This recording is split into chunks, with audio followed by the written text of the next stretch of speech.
চলে গিয়েছিলাম ভারতের এবং দিল্লির কবলে, যেখানে পুলিশ প্রধান, আর্মি প্রধান, বিশ্ববিদ্যালয়ের ভিসি সব কিছু হওয়ার জন্য দিল্লির আশীর্বাদ প্রয়োজন হতো, সচিব হওয়ার জন্য দিল্লির আশীর্বাদ প্রয়োজন হতো।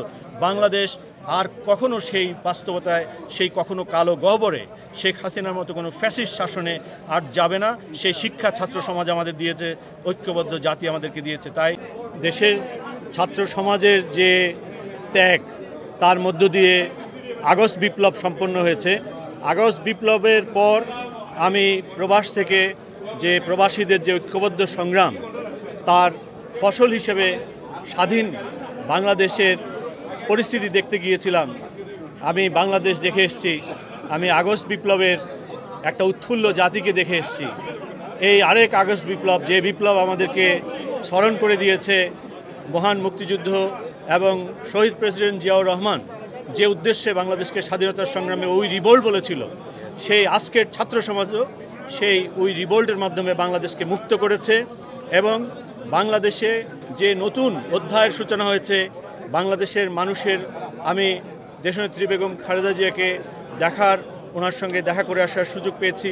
উনি এবং ওনার যে পরিবার, জিয়া পরিবারের প্রতি মানুষের ভালোবাসা দেখে এসেছি।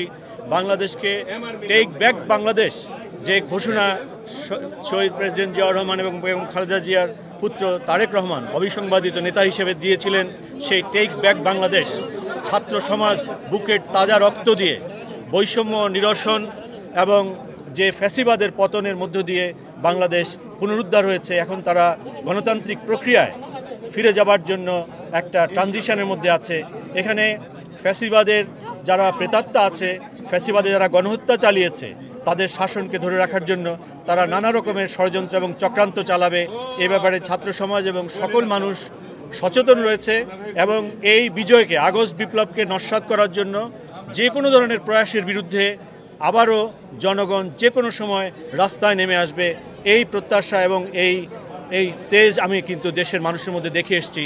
আমি স্বাধীন বাংলাদেশকে দেখেছি, আমি শহীদ জিয়ার বাংলাদেশকে দেখেছি, আমি উই রেভোল্টের বাংলাদেশকে দেখেছি, আমি মা মাটি মানুষের যে বেগম খালেদা জিয়ার বাংলাদেশকে দেখে এসেছি, তারেক রহমানের স্বপ্নের বাংলাদেশকে দেখে এসেছি, আবু সাঈদের বাংলাদেশকে দেখে এসেছি। এবং এই আগস্ট বিপ্লব ইনশাল্লাহ পরবর্তী 100 বছরের জন্য বাংলাদেশকে একটি সমৃদ্ধশালী, একটি আত্মমর্যাদার জাতি হিসেবে প্রতিষ্ঠা করবে। এবং এই ব্যাপারে কোনো ধরনের কোনো চক্রান্ত, কোনো ধরনের কোনো প্রত্যাশা এবং কোনো ধরনের কোনো কাউন্টার রেভুলেশন জাতি ঐক্যবদ্ধভাবে রুখে দিবে ডক্টর ইউনূসের নেতৃত্বে।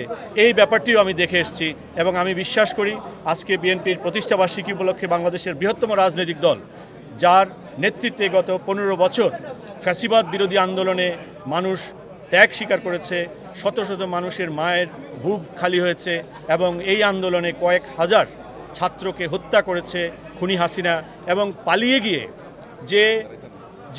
গিয়ে এখানে হাজার বছর পরে আরেকটি ইতিহাস রচিত হয়েছে। লক্ষণ সেনের যে পালিয়ে যাওয়ার ঘটনা, সেই ঘটনার পুনরাবৃত্তি ঘটছে এবং বাংলাদেশ আর কখনো কোনো ফ্যাসিবাদ এবং আধিপত্যবাদের কবলে যাবে না।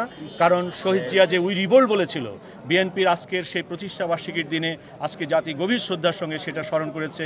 আমি দেশে দেখে এসেছি এই প্রত্যয় প্রতিটি মানুষের কাছে আছে মর্যাদার জাতি হিসেবে ফিরে আসার।